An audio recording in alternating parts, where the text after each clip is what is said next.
following program is an exclusive Disruption Networks production.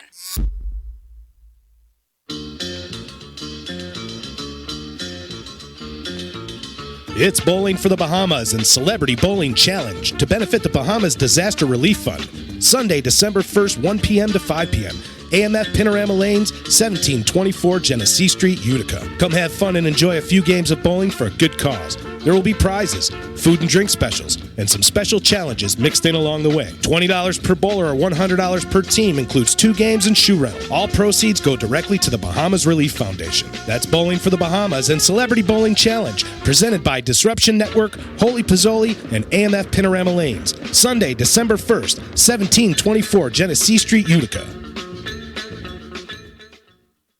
So you just bought your dream home, and now it's time to move. Let's face it, nobody likes to move. All the packing, unpacking, lifting, upstairs, downstairs, and broking everything, including your back. Let the professionals at EJA Moving Company take all the stress and pain out of your move. Competitively priced moving, relocation services, office moves, and complete packing and unpacking services. They work with everybody to make it simple and easy for you to move and relocate. Call EJA Moving Company at 315-335-0516. When it's time to relocate, have EJA Moving do all the work for you. Hit them up online, ejamoving.com. Hey, Disruption Network. This is Mike Sacco, the general manager at Nye Volkswagen of Rome. If you don't know me by name, it's only because you have not received the best deal. There's only one reason to leave Utica, and that's to come see me in Rome and get the best deal on your next new, pre-owned, or certified VW. Mention that you heard this ad from Disruption Network and receive $250 off your next vehicle purchase. You'll know why our customers say,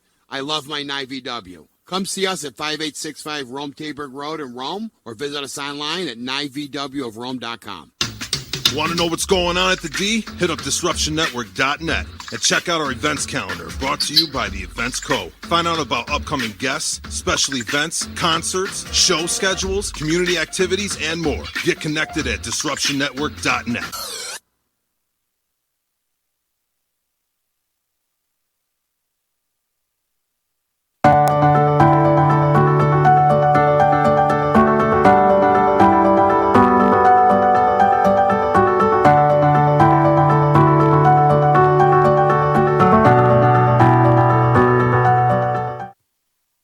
Good evening, everyone. Thank you again for joining me. Here we are again for episode 13. We are really rolling along since June of this year, so thank you for your continued support to make this happen. I was in Puerto Rico. If you didn't catch the last episode, it was brought to you by many viewers who sent in questions. If you didn't get a chance to check that out and you did submit a question, check it out because I answered almost every single question that was submitted, so I thank you for that. Tonight, first a few announcements. The Women's Wellness Retreat in Puerto Rico, that is coming up January 4th through the 11th. We do rent a house in Rincon, and we spend the entire week on the West Coast watching sunsets every day. There's yoga in the morning, and then there's just several excursions throughout the week on the west side, doing, hiking or just maybe relaxing on the beach. It depends. So there's some easier stuff to more difficult stuff, but something for everybody to do. So check that out on my website, unstoppableyoucoach.com. If you are interested in going, I would say now is the time to really start thinking if it's possible, because the airfare is something that will continuously go up the closer the dates get. So check it out now. It's everything included. All the information on my website, unstoppableyoucoach.com. The other thing is December 1st, the Bowling for Bahamas. Half of the proceeds will be staying here local due to the flooding that has happened here. While I was away on vacation, there was a lot of damage in the local area with the flooding. So some of the proceeds from that event are going to stay here local to help the need here as well. So December 1st, check that out. It's a family friendly event. And that brings me to now. Tonight's episode, this is episode 13. I do have a special guest tonight that I reached out on social media, and this is who you guys pretty much said should be here. And I'm very, very thankful. I have here tonight with me Brian Latella, who is the elementary school principal for Madison Central, which coincidentally is my hometown. Awesome. Yeah. Really excited to be here. Thanks for having me. Yeah. I think talking about education and kind of the future of education and, Yes. and children from the youngest ages on up is a critical thing today. And to talk about it just excites me. So thanks for having me. Yeah. I'm super thankful that you agreed, because how this happened, I was just surfing the web, the Facebook, and I saw a person I know on there share a homework assignment that their child was doing at in kindergarten. And I was like, what the heck is this? It just seems so complicated for a kindergartner.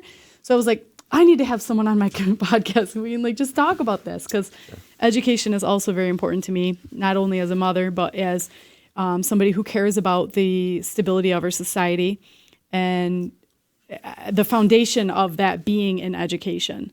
So it was like, oh, this is a great idea. So thank you for making it possible. You're welcome. You're welcome. It's probably not talked about enough, I don't think, out through different the medias. So I think this is a great opportunity. Yeah. Or almost sometimes I feel like it's talked about too much, but without direction or any knowledge behind the assumptions or judgments or whatever can be made on it, Yep. Maybe more from an outside perspective of what's actually happening in there. I agree with you there. Yeah, a lot of outside comments and input instead of really getting, maybe within a school system or talking to the individuals that are actually, at the forefront of it. Yeah. Agreed. So you mentioned something, really quickly about that homework assignment. I think homework is probably a whole separate topic on of itself. Yeah. And sort of, something that's been around for a long time in education and really, is it something that's beneficial in general? Number one, homework and what is the purpose of it and that type of stuff.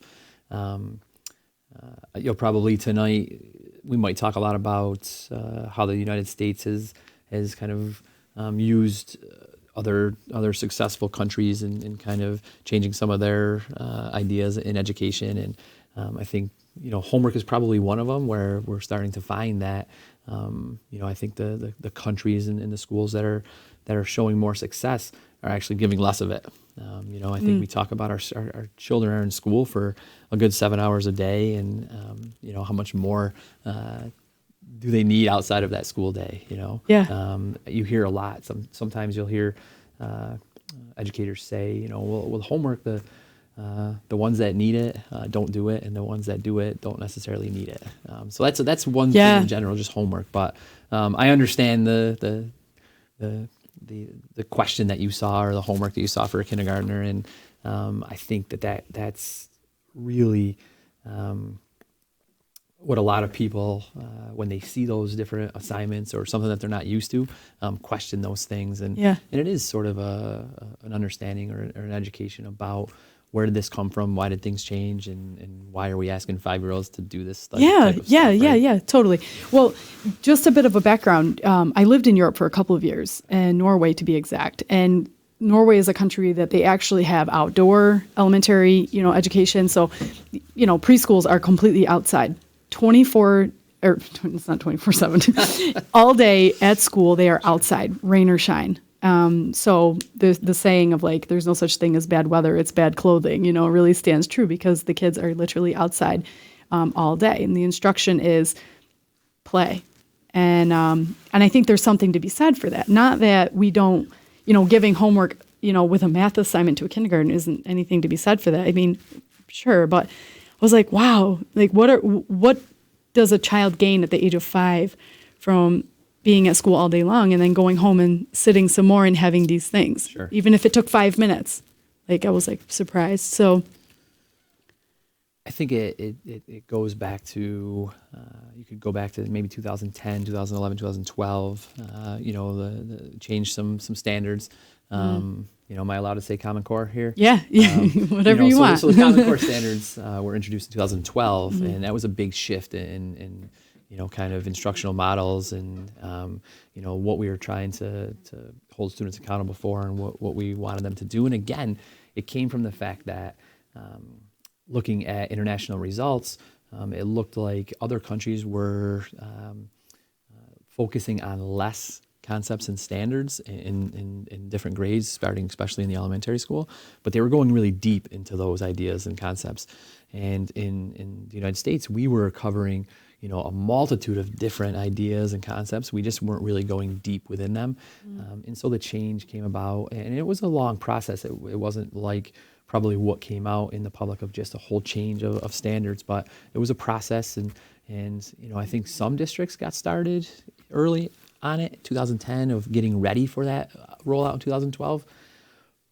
But one difficult thing that happened at the same time was the same time that we were going to roll out new standards for the students, we were also rolling out a new performance appraisal for the teachers and the staff and the educators. And so districts had to really balance how those two things were going to play out. Were we going to spend all the time on figuring out the curriculum and no time on that new performance review for teachers, or vice versa, and how to balance that and be ready when that came out.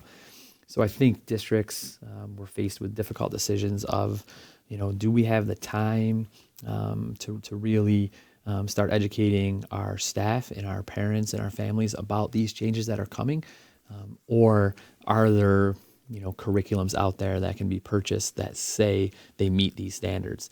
And I think when that happened, you started to see those homework assignments come home that, looked like maybe they weren't developmentally appropriate for students.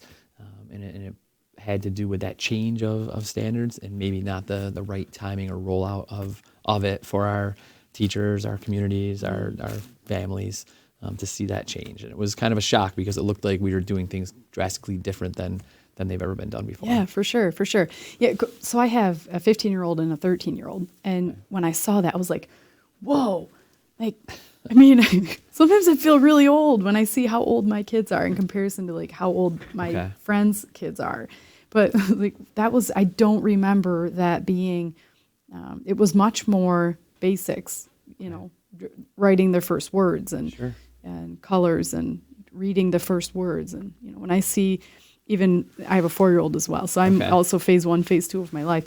And when I see the parent-teacher conference, quote unquote, for me and my 4-year-old, it's, he's doing this, but he read this word, that. And I'm like, wow, they're counting that. I was so surprised to see how much they're paying attention to those more advanced, to me at that age. I just think he's this big brain. All parents think that right of their kid, but comparing him with my other children, where he's at, where they were at, I thought he was and he's like, oh, he's right where he's supposed to be. And I'm like, wow. And I thought he was beyond, but yeah. I think you mentioned two things that are really neat. One is the amount of play that you witnessed when you were living over in Norway. And that I think that's something that you'll hear a lot more about kind of in the present and moving forward, really getting back to that purposeful play in the youngest grades. Our pre-K, even up to first, second grade, kind of having them just have some opportunity to play. And the research is just showing kind of the benefits of that. And instead of, always needing to do the paper and pencil tasks, really giving them an opportunity to play and collaborate. Because I think as you get older, as you get students that are older, and so, that 13 age, the 10, the 15, there's not much independent free play going on with their friends in the neighborhoods anymore, right? So what I see, and I also have a 10 and a 13-year-old, I see all kind of activity and sporting events being adult-led and being, teams playing in different places instead of getting your friends and going to the park or going to the field and playing. And I think that in that, when you were free playing with your friends, you were picking up on a lot of ways to, relationship building and collaboration and learning how to disagree and kind of leadership and that type of stuff. And, it seems like with that shift nowadays with that youth sports and that play either being, really adult-led in team kind of atmospheres or environments, or the video game playing where they are playing with their friends, but they're just not together. They're at different houses and they're doing it, virtually. And that type of stuff. And so now when we go into the school system and we put kids in environments where, they have to figure things out on their own and they have to work together, they might not have such an easy time doing that because outside of school, there's not as much of that free play. So, For sure. so that purposeful play, whether it's the play that we think about when we think about play, or it's just playing with, the type of curriculum that they're doing as they get into that, higher grades, middle school and high school, actually being able to manipulate and play with the things that they're doing. Yeah. And I think in any subject, any education to really, improve, you have to actually do it and work with it. And so, that's probably a shift to that people have seen in education, and that is, the students are kind of, leading the charge, and the teachers are maybe stepping back and facilitating that instruction a little bit more, because the students, the more they have a voice and choice in their learning, I think the more relevance. You used and that when I connection. first asked you. Actually, you said to me, creating educational ecosystems that allow students choice and voice. Yeah. So I liked that. Okay. Yeah. So, but explain more about what that actually means. Sure. To So, you. I just think that, I think back to some times when maybe I was in high school and I took some courses that I really didn't have a connection with. I didn't, maybe I wasn't engaged, and it wasn't because, I didn't have a great teacher, because I did. But just that was the style of teaching, of just the teacher trying to impart the knowledge to us, because there really wasn't a lot of ways for us to find that knowledge, right? Such a shift today where at a touch of a button or a click of a mouse, all that knowledge is right there for students. And so you're starting to see a little bit more of a shift away from, the teacher doing all the talking and holding all that knowledge, and now that knowledge is out there. And so how do we facilitate that learning for students and really get them involved? And so a lot of times what you're seeing now is, the teachers are setting up something and setting the stage for then the students to go ahead and do. And so when I talk about, choice, being able to, select the book that you want to read, because it's connected to you and you have some interest in that, instead of maybe everybody reading that same book or doing that same writing the same way, but you having a choice of what you're going to write about. The skills are the same, the type of writing that you're doing is the same, and that's being taught to students. But choosing your topic is a really big thing for kids, right? Because you might want to write about, Not something The Hobbit. different. I didn't want to be reading The Hobbit. Right. So, there's all good stuff that you could learn from that also, but having that choice for students. And even in a subject like math, we were always taught the standard algorithm is the one way to do that multiplication problem. You bring down that zero. But did we ever know why we brought down that zero? We just did it because that was the way it was taught to us, right? And so we're trying to have kids understand really why that zero gets brought down conceptually, but allowing students their own way to solve math problems, because there are multiple ways to solve them, and you'll be surprised. Students will get the right answer and then explain it in a totally different way. And I think maybe in the past that wouldn't have been accepted as the right way to do it. But now they're showing that there's multiple ways to get there. And so, allowing the choice in what they're doing in the classroom. And I think it could lead to so many, bigger things if that choice was then kind of led into almost like an independent path for them to, pursue during school. As soon as you get those interests and passions, how do we allow students to pursue those passions? And that's a challenge. Yeah. That's something that's really difficult. Yeah. I think a big play or an important piece, if that was the way it could be, which I think would be outstanding, I think it would be crucial to successful adults, is to having the ability to make choices and recognize different systems and what works for them, what doesn't. But the free play, how do you feel? I mean, in my opinion, like common sense, basically, free play allows freedom to make choices. Also, like bullying, for example. Okay. If you're 6 years old and you're on the playground and somebody's doing something you don't like, you let them know, like, I don't like that, and you have the opportunity to basically face, a confrontation and let them know you don't like it, and figure it out without having, somebody tell you what you need to do or tell them to stop or, kind of intervene. And I don't know if kids have enough of that the ability to make decisions like that because they don't have the time to play. So how would having choice when they get a little bit older work if they don't have the freedom to make the choice, I guess, to develop those skills to make the choice when they're a little bit younger? Well, I think that's why it's so important in our youngest grades to, allow some of that choice.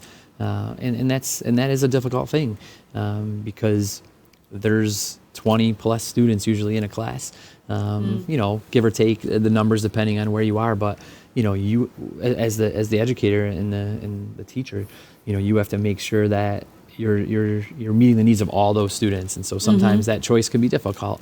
But I think that the more that choice happens through whatever means, like you're talking about, that free play at recess, or the different ways that they can organize the phys ed class, or any subject can really be open to having the students have choice in that environment. I think as the students start to move into that middle school, high school environment, choice becomes a little bit more because they can sort of choose some of the classes that they take.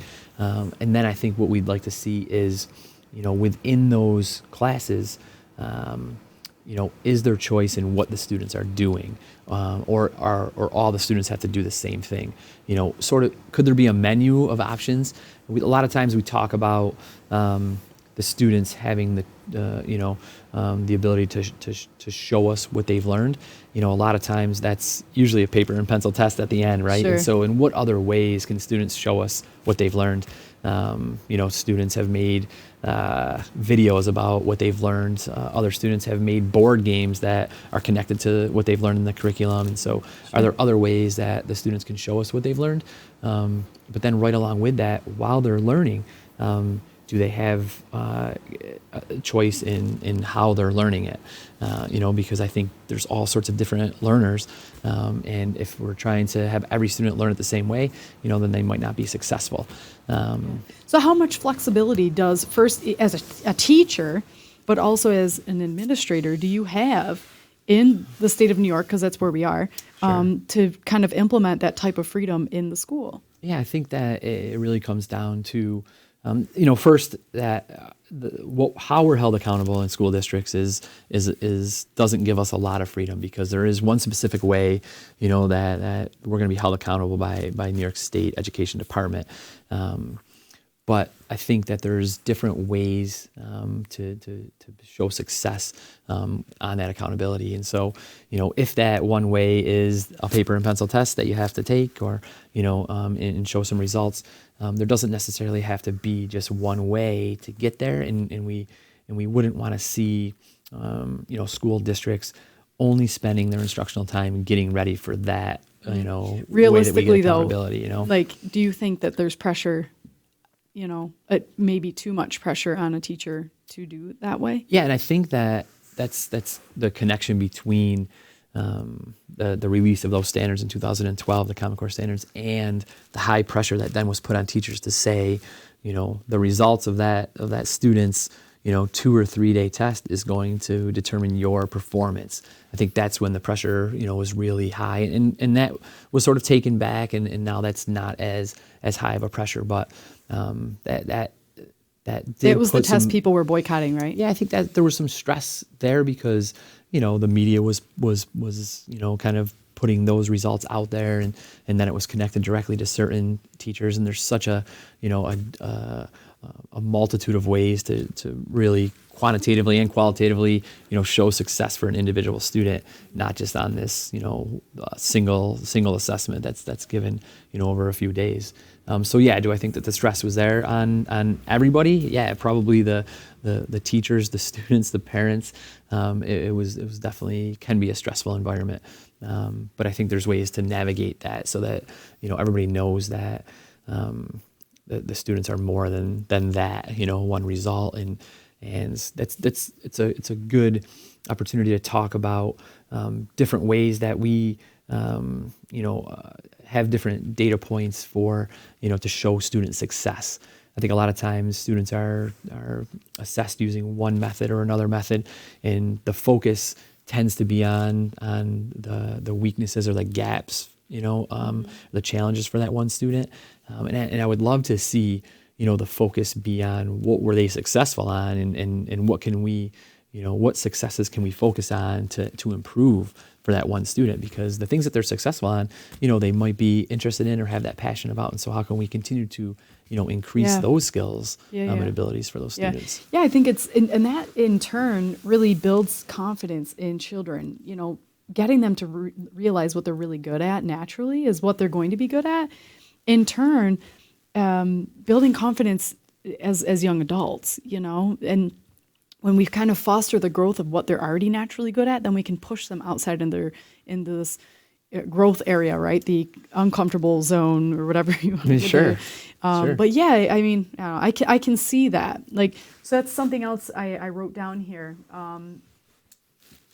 You also mentioned shifting our models of instruction to prepare students to be future ready. And when I think about future ready, I think about, being a successful adult, what it takes, having work ethic. I feel like I have the conversation all the time, even with my own children, their grades, and probably people are not going to agree with me on this, but their grades are not the most important thing to me. It's more about their work ethic and the respect that they have for the elders in the room, or just the authority there in general, but also in a way that when they see something wrong, they can also raise their hand and question it, including a teacher. But I would have a teacher's back in a heartbeat, if they called me, but I also would want them to recognize, sometimes teachers aren't 100% either. So, to never be fear that. But, anyways, but the development of their emotional intelligence.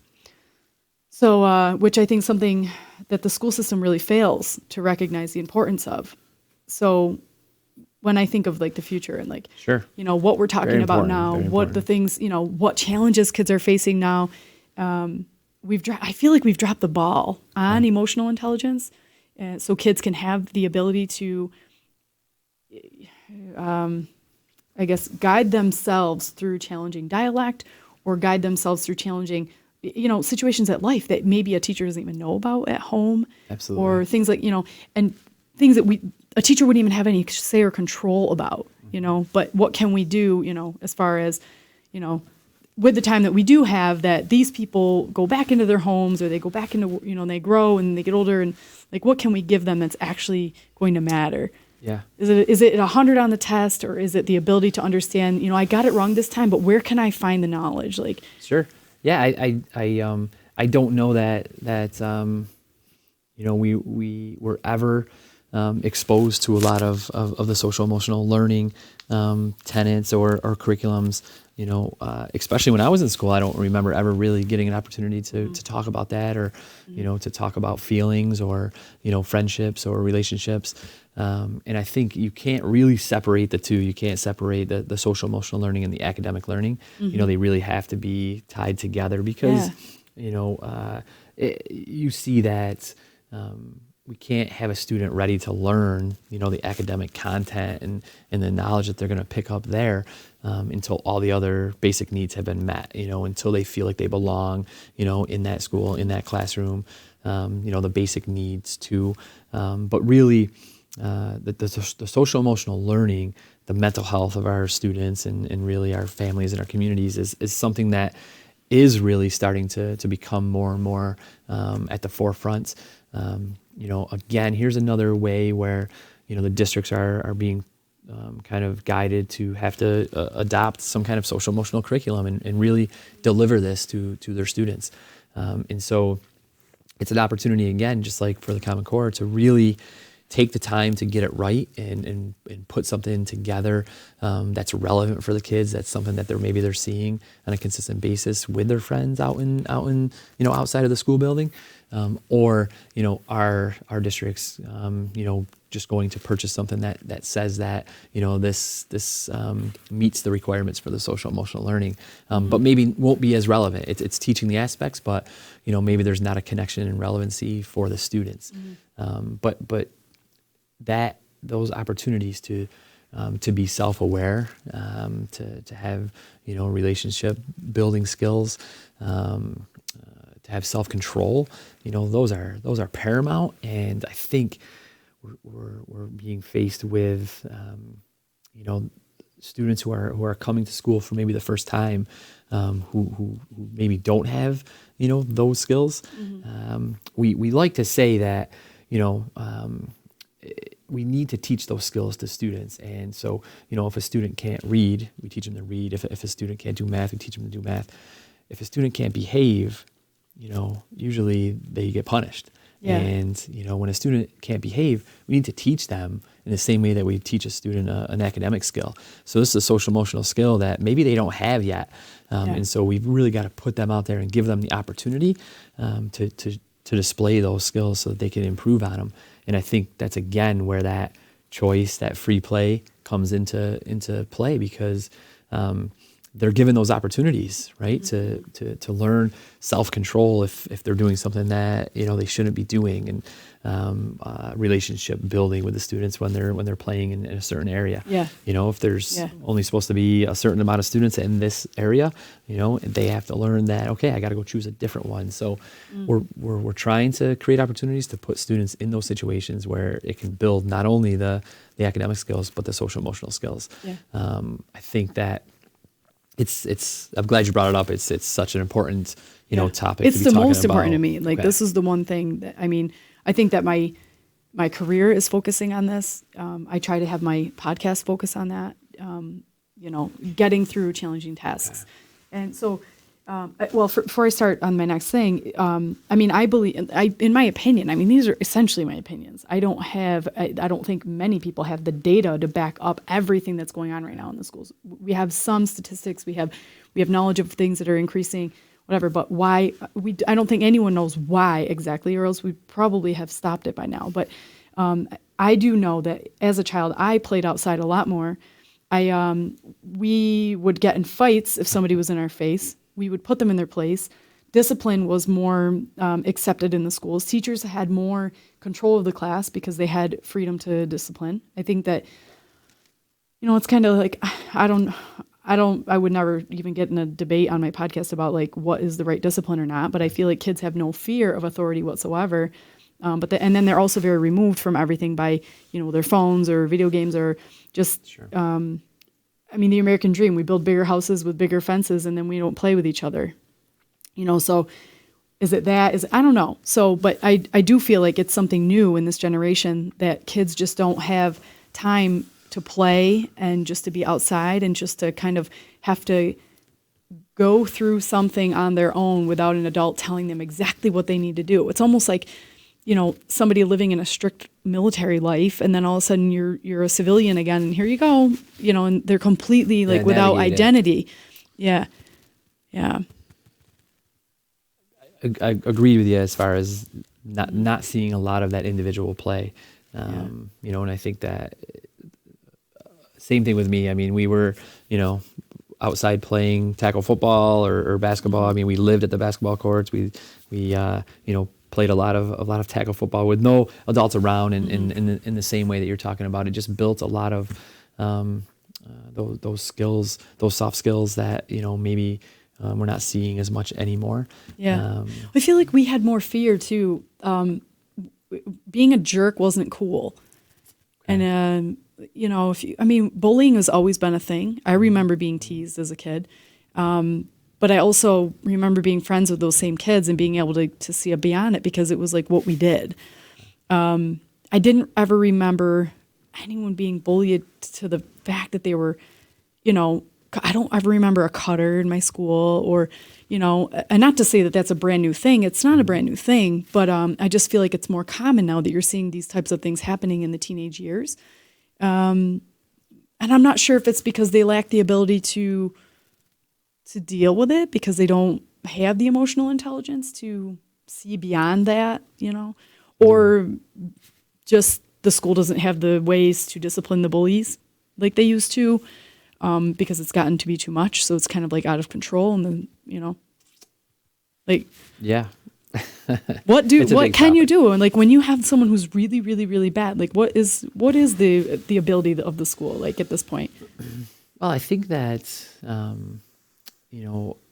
what a lot of responses to that would be is, I guess I can just remember like, what would I face at home if if the school called home and you know, my dad was on the other line and you know, they told him that I did something and, you know, I made a bad choice, or, you know, here's what I did, you know, it would be a while before that incident would probably happen again, right? Because you know, I think that my father would, you know, support the school and you know, discipline me at home, or, you know, same thing with probably my siblings and my friends at that time.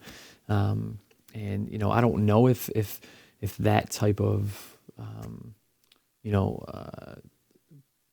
parental support is the same. You know, I think if it is, then that's really helpful. You know, but a lot of times, school districts will have, you know, depending on the situation, kind of a progressive discipline policy. And so, you know, here's that first incident, and here's the warning, and then here's the next thing, and then here's the next thing. And so it's progressive discipline. But anytime that there can be parental or family support in a situation, you know, and kind of supporting the school district, I think that goes, you know, a lot farther than any other, you know, action. The school can't be alone. Yeah. Yeah. Yep. Yeah. The support has to be there. Yeah. I can see that. Yeah. But I think that, you know, it starts in those youngest grades, in those environments that we're creating. If we're creating environments where students feel like they have to, you know, be so pressured to do academic work, as opposed to creating an environment where, you know, students are, you know, given the opportunity to free play to start their day, and then come together for, you know, a morning meeting and have discussions on, you know, different things that are going on in their school, in their classroom, and just build that classroom community. That's going to, you know, kind of spread out into the rest of the building, I think. And you're almost, like you talked about with your friends and kind of standing up to each other, you're almost going to have the result is going to be an environment where, you know, it's just not okay to do those negative things or make those, you know, negative choices, you know, in the building or towards another student, because, you know, you've built those communities and environments to know that supporting each other and being friendly and building relationships, you know, is a really cool thing. There is a lot of those conversations happening, and, you know, I just said today to a student, you know, just try to put yourself in somebody else's shoes, and he said, like, empathy, you know, and so they are learning those things and picking up on those things. It's just how much, you know, are we following through and being able to really focus and talk about those things, and then how much is that being talked about outside of the physical building is important too. Mm-hmm. You know? For sure. Yeah. I think especially for boys, we have like an entire generation, maybe even several generations of men who just man up, and it's like completely like oblivious to like what's going on and what that can mean to someone else, you know. Yes. Yeah. Including like, you know, this huge women's empowerment movement that, okay, I'm a woman and they're probably going to get some wrath for saying this, but if we do not empower men, then they are not going to give a crap about your empowerment movement because they don't understand it, you know. So the empathy and all that we, you know, want, emotional intelligence for men to understand, like, has to be something we're implementing in their life at the age of newborn up until whatever, so people can be more understanding and compassionate of the importance of everyone having that voice, everyone being, you know, capable and equal in all these areas. And yeah, I think that the area and the local BOCES are really trying to bring stuff to school districts also. I know for the second time in maybe 2 years, a guy by the name of Dr. Mark Brackett is going to be coming to the area, specifically on a superintendent's conference day where there's no students in school and the teachers are there for professional development. He was here 2 summers ago at a 2-day conference at Vernon Downs, and he'll be back for a full day in March. And he is, you know, I hope I get this right, but the director of the Yale Center for Emotional Intelligence. And so he specifically, you know, works on, you know, giving professional development to educators on how to become more emotionally intelligent. You know, because I went to a session of his down at Columbia Teachers College during a spring reunion. And, you know, I think he showed the whole, you know, room of educators, you that we got a long way to go as far as Yeah. not necessarily understanding our feelings and our emotions, but being able to name those emotions and feelings. We could all really tell where we were on this scale, but then being able to really talk about it and put a name to it was something that he deemed everybody to be emotionally illiterate. And so the opportunities that we have to learn more about that and then bring that to our students, they're out there and they're bringing more of that to the area. For sure. So we just got to take advantage of those opportunities. Absolutely. As a coach, emotional intelligence to me is crucial. So I can have any kind of client, from somebody who's actually going through a difficult time in their life, or an executive who manages a sales team. And if you think about teachers, I mean, they are people who are like salespeople. They're, teaching a curriculum, and they're trying to get you to understand what they're talking about. And that's essentially what any salesperson's doing, right? And I think as teachers, without emotional intelligence, are you really navigating the conversation through this child to get them to understand what you need them to understand, given the tools that they have inside? Because if it's not, sustainable with them, like, what are you even talking about, right? So what kind of words are you using that are going to sit well with them so they actually, wow, I get it. Because if you're just saying whatever you think you need to say, are they really getting it? And that to me is emotional intelligence. Being able to say it to them in order for them to receive it, because where are they emotionally? Where have they developed? And then recognizing where they have fear-based walls, or where they're wide open to receive the information, because that can also matter on how you're giving the information as well. Like, are you persecuting it? Are you like, you got to do this, or are you like, hey man, like, let's do this, or however way you do it. So, well, yeah, I think it's super important that teachers are aware that the it importance sounds of, just like you're describing a lot of what we've talked about tonight, creating those environments in your classroom where students feel safe. I think they feel safe to take risks. It's not just led by that one person, but the students feel ownership over what they're doing, and you're setting them up to kind of break down some of those barriers and some of that fear that maybe they have.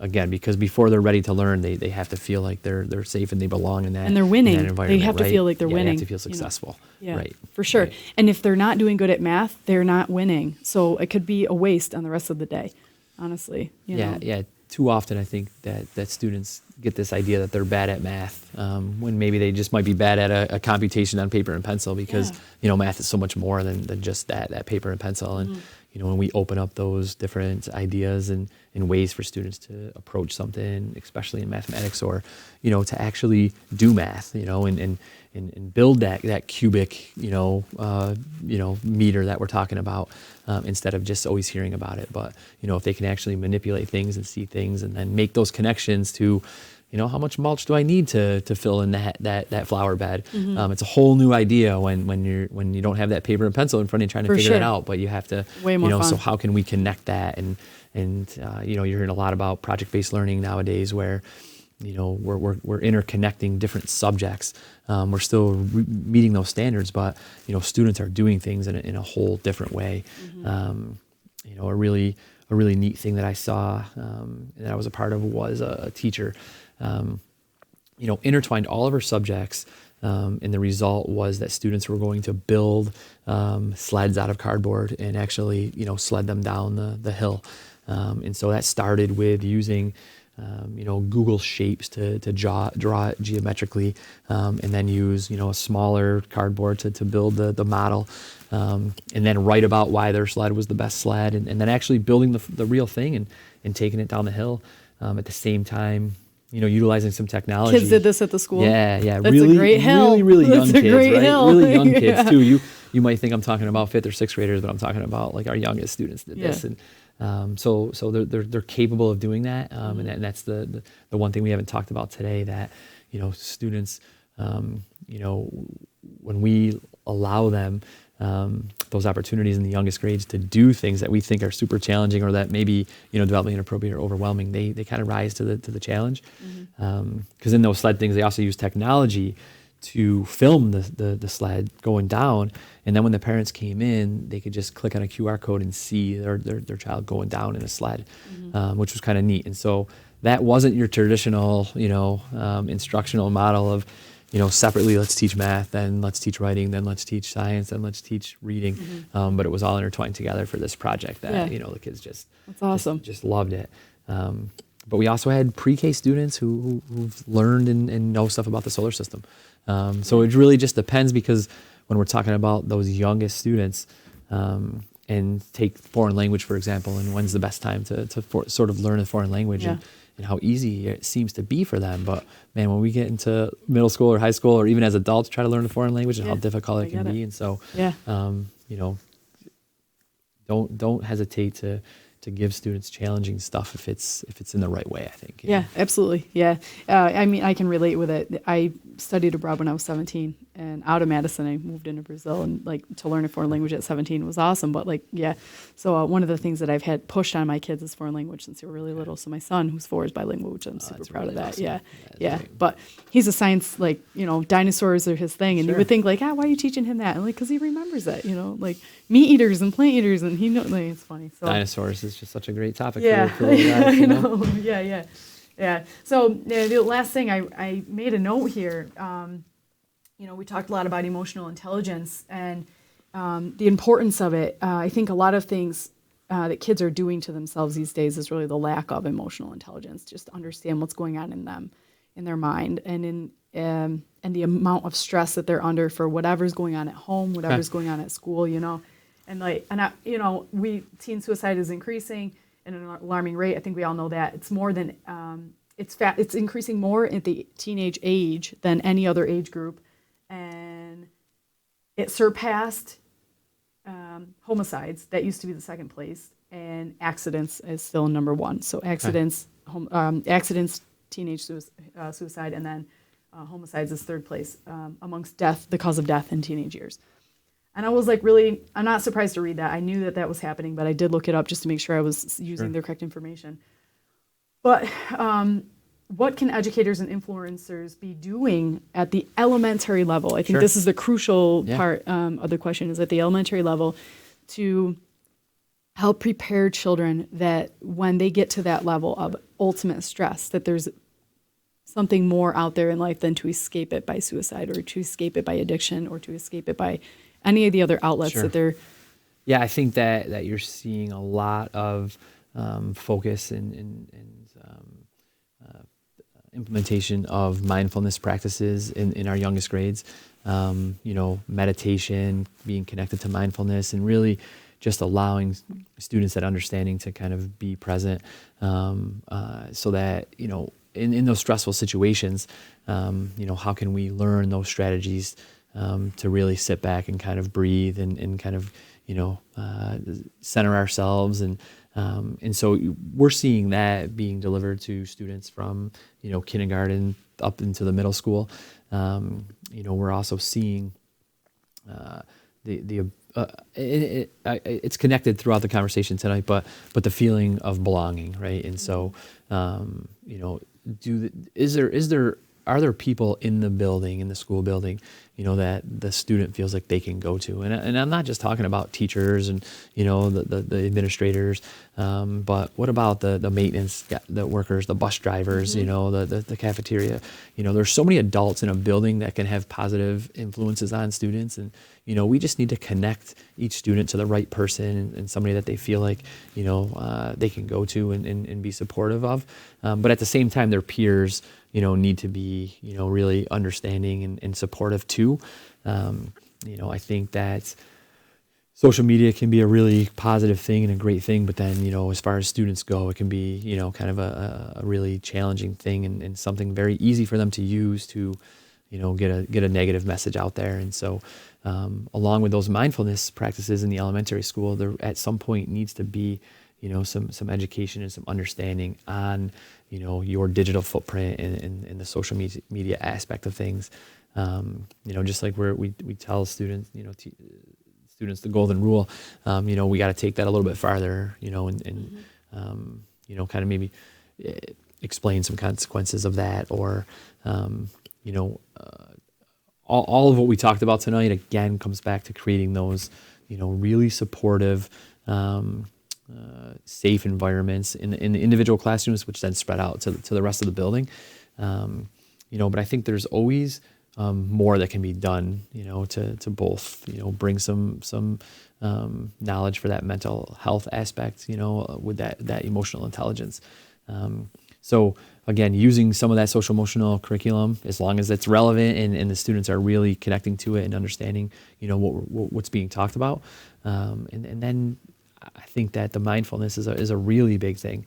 You're even seeing, therapy dogs in schools and pets and, ways for students that maybe normally wouldn't open up and feel safe in an environment. Now they're doing it, students who, are really apprehensive to read. You bring that dog in and sit down that dog with them and all of a sudden they can't stop.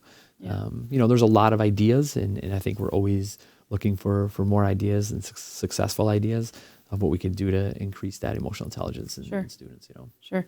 So if you could share some advice that you would love to see more of from parents that would be supportive to the success of what you're doing with children at school, what would you want to see? I know parents are watching, and I think it would be good because sometimes we got to keep ourselves in check. And I think anyone who sits and watches a sport game and sees how much parents yell at the coach, sure, or try to coach their individual player and then screw up the play because the coach is the one running the game, So sometimes I think we need, and I think the cool thing with coaches is that they have freedom to be like, look, stop yelling at my kids when they're playing the game. I've gotten an email literally, if you play club sports, it's a lot more flexible. They literally tell you, do not yell at the kids or leave the game.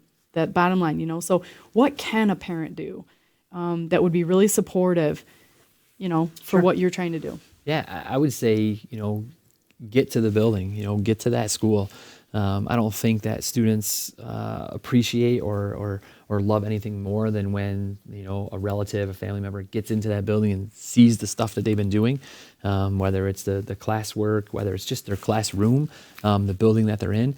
I think more and more districts are reaching out to parents to come in, and I know that life happens and days are busy and everybody's doing different things. But, those opportunities when you can get into a school building, whether it's for that, traditional parent-teacher conference or it's just for a writing celebration and we're going to celebrate the published authors or, the concerts or any time that we can get parents into the building to support, what we're doing with their children. I think that we're very fortunate and very appreciative that they share their children with us. And so getting into the building, I think, to see what they're doing and to make that connection with the adults that are working with the students, I think is very important.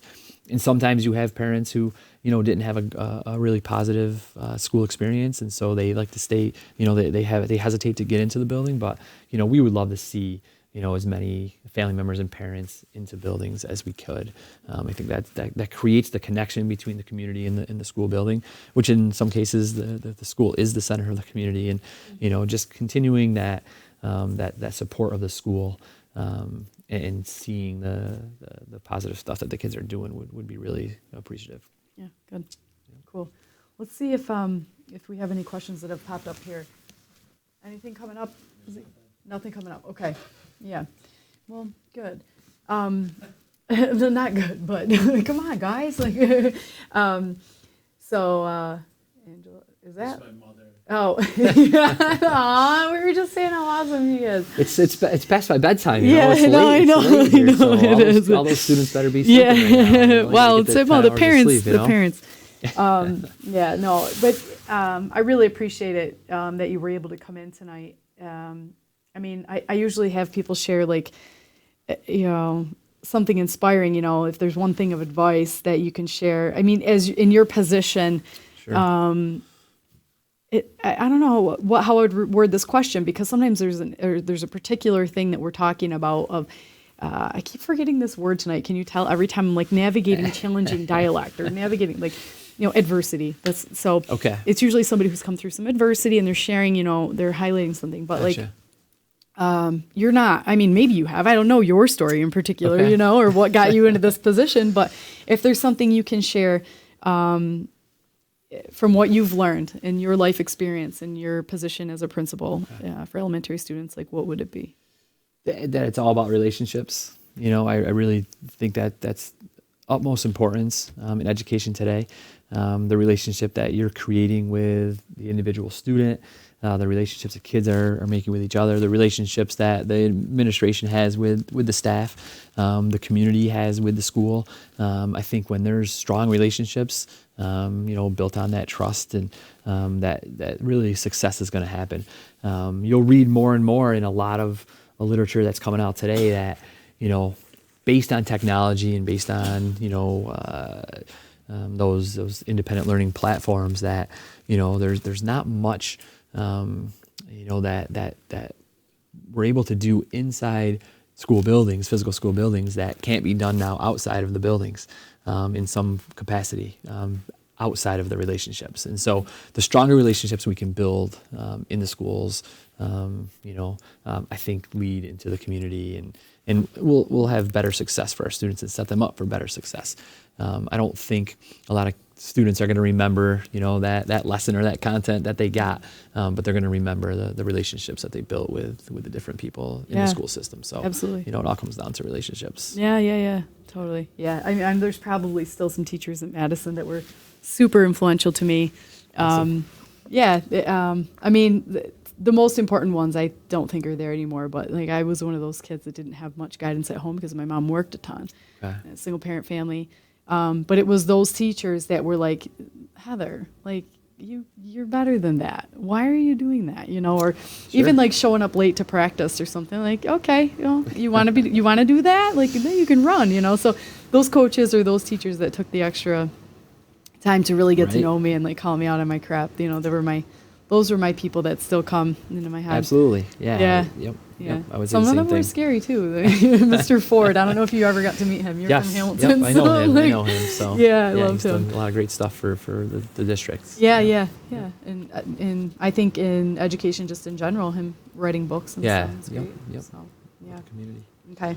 Well, thank you so much. Yeah, thanks for the opportunity. This was yeah. awesome. Obviously, I could talk all day and all night Yeah. about education. So and can different I, thoughts, so. but from a different perspective. Sure. So I really appreciate Sure. this time tonight to share that. So next up, I have December 2nd. I am going to be having Bernie Freytag. He is the author of this amazing book. It's called Find Wonder in the Ordinary, and it's a kid's book for adults.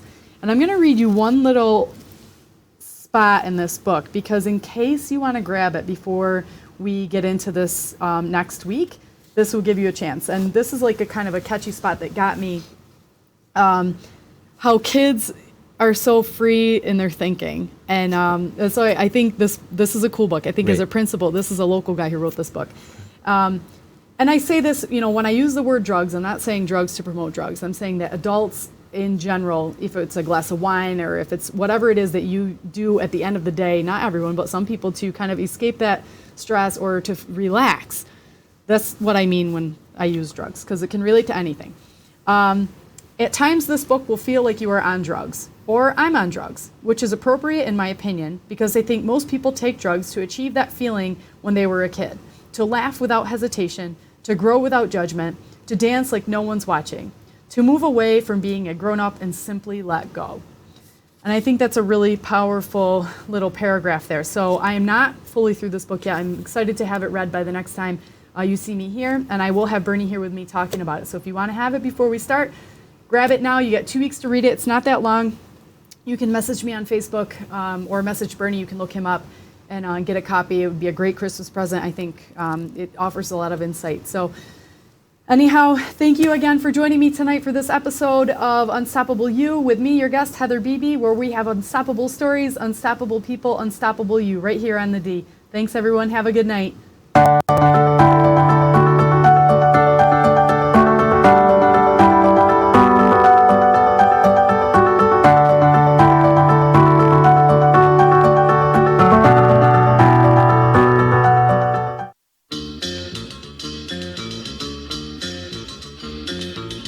It's Bowling for the Bahamas and Celebrity Bowling Challenge to benefit the Bahamas Disaster Relief Fund. Sunday, December 1st, 1 p.m. to 5 p.m. AMF Panorama Lanes, 1724 Genesee Street, Utica. Come have fun and enjoy a few games of bowling for a good cause. There will be prizes, food and drink specials, and some special challenges mixed in along the way. $20 per bowler or $100 per team includes 2 games and shoe rental. All proceeds go directly to the Bahamas Relief Foundation. That's Bowling for the Bahamas and Celebrity Bowling Challenge, presented by Disruption Network, Holy Pozzoli, and AMF Panorama Lanes. Sunday, December 1st, 1724 Genesee Street, Utica.